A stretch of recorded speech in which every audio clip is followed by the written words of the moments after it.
Mimicry രംഗത്ത് നിന്നും അഭിനയത്തിലേക്കെത്തി പിന്നീട് നടിയായി തിളങ്ങി നിൽക്കുകയാണ് തസ്നി ഖാൻ. ബിഗ് സ്ക്രീനിലും മിനി സ്ക്രീനിലും സ്റ്റേജ് പ്രോഗ്രാമുകളിലൊക്കെ സജീവമാണ് തസ്നി ഖാൻ.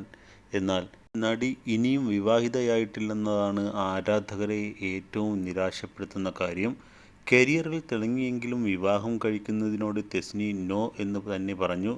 ഇത്രയും പ്രായമായിട്ടും ഇനിയും നടി വിവാഹം കഴിക്കാത്തത് എന്തുകൊണ്ടെന്നാണ് ആരാധകരും ചോദിക്കുന്നത്. എന്നാൽ തൻ്റെ വിവാഹം നടക്കാത്തതിന് പിന്നിൽ ഒരു ശാപം ഒളിഞ്ഞു കിടപ്പുണ്ടെന്നും പറയുകയാണ് തസ്നി ഇപ്പോൾ. കഴിഞ്ഞ ദിവസം ഫ്ലവേഴ്സ് 1 കോടി എന്ന പരിപാടിയിൽ പങ്കെടുത്ത് സംസാരിക്കുകയായിരുന്നു തസ്നി ഖാൻ. നടി ബീന ആൻ്റണിക്കൊപ്പമാണ് തസ്നി ഷോയിലേക്ക് എത്തിയത്. തസ്നിയുടെ വിവാഹം നടക്കാത്തതിനെ പറ്റിയുള്ള അവതാരകൻ്റെ ചോദ്യത്തിന് മറുപടി പറയുമ്പോഴാണ് രസകരമായൊരു കഥ കൂടി നടി പങ്കുവച്ചത്.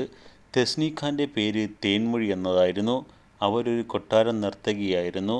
കല്യാണം കഴിഞ്ഞ് 2-3 കുട്ടികളുള്ള ഒരാളെ സ്നേഹിച്ചു. അതിൻ്റെ ഫലമായി അദ്ദേഹത്തിൻ്റെ ഭാര്യ തസ്നിയെ ശപിച്ചു. 7 വർഷത്തേക്ക് വിവാഹമില്ലെന്നായിരുന്നു ആ ശാപം. അങ്ങനെയൊരു കാര്യം ഒരാൾ തന്നോട് പറഞ്ഞിട്ടുണ്ടെന്നാണ് തസ്നി പറയുന്നത്. എന്നോട് ഒരാൾ പറഞ്ഞതാണ് ഇങ്ങനെ. ഈ തസ്നി ഖാൻ കഴിഞ്ഞ ജന്മത്തിൽ ഇങ്ങനെയാണെന്ന് പറഞ്ഞു തുടങ്ങിയതോടെ ഞാൻ പേടിച്ചു. ഇനി ആനയോ സിംഹമോ ആയിരിക്കുമെന്ന് തോന്നി. കഴിഞ്ഞ ജന്മത്തിൽ ഞാനൊരു നർത്തകിയായിരുന്നു എന്നാണ് പുള്ളി പറഞ്ഞത്. ഈ ജന്മത്തിൽ ഞാൻ ഡാൻസ് ചെയ്യാറുമുണ്ടല്ലോ. തെസ്നി ബ്രാഹ്മണ കുടുംബത്തിൽ ജനിച്ച ആളാണ്. ശരിക്കും ഞാൻ വെജിറ്റേറിയനാണ്.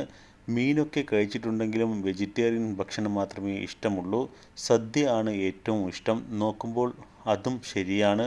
വീട്ടിൽ മമ്മി മീനൊക്കെ വാങ്ങിയാൽ അവിടെ ഡെറ്റോളൊക്കെ ഒഴിച്ച് ഞാൻ വൃത്തിയാക്കി കൊണ്ടേയിരിക്കും. ആ മണം പോകുന്നതിനു വേണ്ടി കാപ്പി തിളപ്പിച്ച് ഒഴിക്കുമായിരുന്നു. അയാൾ പറഞ്ഞതൊക്കെ വെച്ച് നോക്കുമ്പോൾ കാര്യങ്ങളൊക്കെ ശരിയാണ്. അതായിരിക്കും ഈ ജന്മത്തിൽ ഞാൻ ഇതുവരെ വിവാഹം കഴിക്കാത്തതെന്ന് വിചാരിക്കുന്നു. ആ ശാപം കിടക്കുന്നുണ്ടാകും. 7 ജന്മമാണെന്ന് തോന്നുന്നു. ചിലപ്പോൾ അടുത്ത ജന്മത്തിൽ വിവാഹം കഴിച്ചേക്കും. തസ്നി ഖാൻ കൂട്ടിച്ചേർത്തു.